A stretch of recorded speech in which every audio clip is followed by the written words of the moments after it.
الحمد لله الملك الديان والصلاة والسلام على محمد سيد ولد أدنان وعلى آله وصحبه وتابعيه على مر الزمان وأشهد أن لا إله إلا الله وحده لا شريك له المنزه على الجسمية والجهة والزمان والمكان وأشهد أن سيدنا محمدا عبده ورسوله الذي كان خلقه القرآن.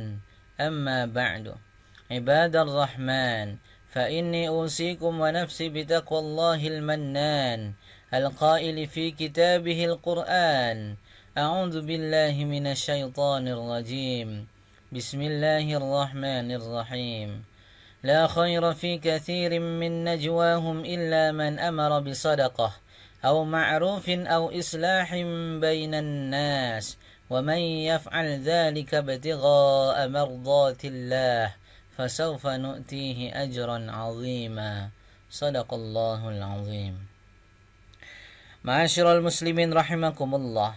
Mengawali khutbah kali ini, khatib berwasiat kepada para jamaah sekalian pada umumnya dan kepada diri khatib sendiri khususnya agar kita senantiasa meningkatkan kualitas keimanan dan ketakwaan kepada Allah Subhanahu wa taala dengan menjalankan perintahnya dan menjauhi larangannya. Karena peningkatan iman dan takwa sejatinya dapat diperoleh dengan dua cara tersebut, yaitu menjalankan perintah Allah dan menjauhi larangannya. Sebagaimana hadis Rasulullah sallallahu alaihi wasallam, al-imanu yazidu wa yanqus. Iman itu sifatnya dinamis, dapat bertambah dan berkurang. Yazidu bil ta'ah, bertambahnya iman karena ketaatan kepada Allah. Wa yanqusu bil ma'siyah, sedangkan berkurangnya karena melakukan kemaksiatan. Hadirin rahimakumullah. Selama 1 bulan penuh kita menjalankan ibadah puasa di bulan Ramadan dengan penuh sukacita. Kehadiran Ramadan tidak hanya sebagai bulan istimewa dengan dilipat gandakannya amal kebaikan, namun juga sebagai madrasatul hayat atau sekolah kehidupan, yakni sekolah yang mendidik seorang mukmin agar bisa menjadi mukmin yang lebih baik dengan mengendalikan hawa nafsu, meninggalkan kemaksiatan dan menjalankan amalan-amalan baik seperti tadarus, sedekah, puasa, salat sunnah dan lain sebagainya. Harapannya selepas Ramadan kita dapat terbiasa dengan hal-hal yang sudah kita lakukan selama 1 bulan lamanya dan tetap kita lanjutkan di bulan-bulan berikutnya. Semua ibadah di bulan Ramadan yang kita lakukan tentu harus memiliki efek dalam kehidupan kita sehari-hari. Mengapa demikian? Karena status kita sebagai manusia mengharuskan untuk menjalin hubungan yang baik kepada Allah dan juga kepada manusia sekaligus. Hubungan baik saja kepada Allah dengan menjalankan ibadah mahdhah seperti salat, puasa, zakat dan haji belum cukup atau bahkan bisa sia-sia jika kita masih belum bisa menjalin hubungan baik kepada sesama manusia. La yadkhulul jannata qati'u rahmin, tidak akan masuk surga orang yang memutus tali silaturahim. Dalam Al-Quran surah Al-Anfal ayat 1, Allah Subhanahu wa taala berfirman, "Fattaqullaha wa aslihu dzata bainikum." Bertakwalah kepada Allah dan perbaikilah hubungan kalian dengan semua manusia.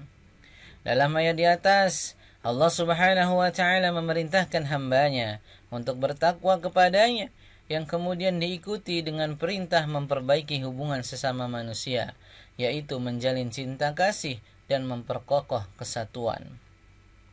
Hadirin rahimakumullah. Ada sebuah kisah yang menarik yang patut kita renungkan tentang kondisi seorang mukmin yang baik dalam berhubungan kepada Allah, namun suka menyakiti hati sesama. Suatu ketika Rasulullah sallallahu alaihi wasallam bertanya kepada para sahabatnya, "Atadaruna mal muflis?" Tahukah kalian siapakah orang yang bangkrut? Para sahabat menjawab, "Menurut kami, orang yang bangkrut di antara kami adalah orang yang tidak memiliki uang dan harta kekayaan."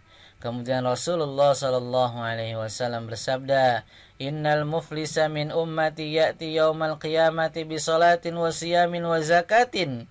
Sesungguhnya umatku yang bangkrut adalah orang yang pada hari kiamat datang dengan salat, puasa, dan zakat, tetapi ia selalu mencaci maki, menuduh, dan makan harta orang lain, serta membunuh dan menyakiti orang lain.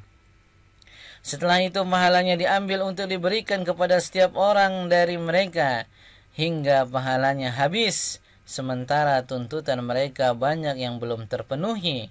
Selanjutnya, sebagian dosa dari setiap orang dari mereka diambil untuk dibebankan kepada orang tersebut hingga akhirnya ia dilempar ke dalam neraka.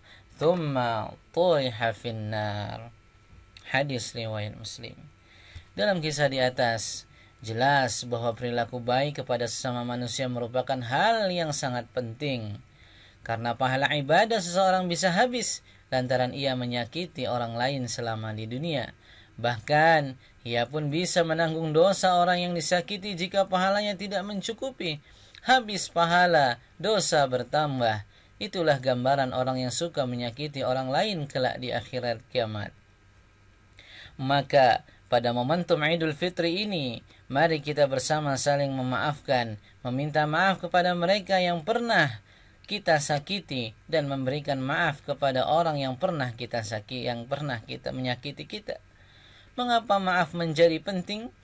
Karena dosa seseorang yang melakukan kepada kita, sesama manusia, tidak akan diampuni oleh Allah tanpa pemberian maaf dari orang yang pernah disakiti.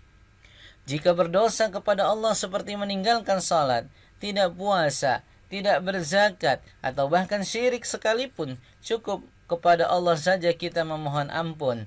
Tetapi jika dosa yang kita lakukan melibatkan manusia dengan menyakiti mereka, maka kita juga harus meminta maaf kepada yang bersangkutan dan mengembalikan haknya yang telah kita ambil. Imam An-Nawawi dalam kitabnya Riyadhus Shalihin memaparkan bahwa pertaubatan untuk perbuatan maksiat yang terjadi sesama manusia dilakukan dengan 4 tahapan. Yang pertama, bertaubat dan berhenti dari perbuatan tersebut. Yang kedua, menghadirkan penyesalan dalam diri atas kesalahan dan kemaksiatan yang pernah dilakukannya. Yang ketiga, berniat bersungguh-sungguh untuk tidak mengulangi perbuatan tersebut. Dan yang terakhir adalah mengembalikan tanggungan atau hak-hak yang telah kita ambil dari orang yang telah kita sakiti. Dalam kitabnya beliau menuliskan sebagai berikut, wa an yabra'a min haqqi sahibiha, jika tanggungan itu berupa harta atau sejenisnya, fa in kanat malan aw nahwahu rudduhu ilaih, maka wajib mengembalikan harta itu kepada yang berhak. Wa in kana hadda qadhfin wa nahwuhu, jika berupa tuduhan zina atau tuduhan lainnya, maka hendaklah mencabut tuduhannya dari orang itu atau meminta maaf kepadanya. Dan jika berupa pengumpatan, cacian, ghibah, dan kejahatan lisan lainnya, maka hendaklah meminta maaf kepada orang yang telah disakitinya. Itulah penjelasan Imam An-Nawawi tentang pertaubatan atas maksiat seorang hamba yang menyakiti sesama manusia. Hadirin yang dirahmati Allah, semoga dengan berhasilnya kita melampaui tempaan diri di bulan Ramadan, kita dapat menjadi pribadi yang lebih baik dalam beribadah kepada Allah dan membawa kebaikan sosial yang lebih baik dalam kehidupan kita. Amin ya rabbal alamin. Aqulu qawli hadha wa astaghfirullah li wa lakum fastaghfiruh innahu huwal ghafurur rahim. الحمد لله وكفى وأصلي وأسلم على سيدنا محمد المصطفى وعلى آله وأصحابه أهل الوفا. أشهد أن لا إله إلا الله وحده لا شريك له وأشهد أن سيدنا محمدا عبده ورسوله. أما بعد، فيا أيها المسلمون، أوصيكم ونفسي بتقوى الله العلي العظيم. واعلموا أن الله أمركم بأمر عظيم، أمركم بالصلاة والسلام على نبيه الكريم، فقال: إن الله وملائكته يصلون على النبي يا أيها الذين آمنوا صلوا عليه وسلموا تسليما اللهم صل على سيدنا محمد وعلى آل سيدنا محمد كما صليت على سيدنا إبراهيم وعلى آل سيدنا إبراهيم وبارك على سيدنا محمد وعلى آل سيدنا محمد كما باركت على سيدنا إبراهيم وعلى آل سيدنا إبراهيم في العالمين إنك حميد مجيد اللهم اغفر للمسلمين والمسلمات والمؤمنين والمؤمنات الأحياء منهم والأموات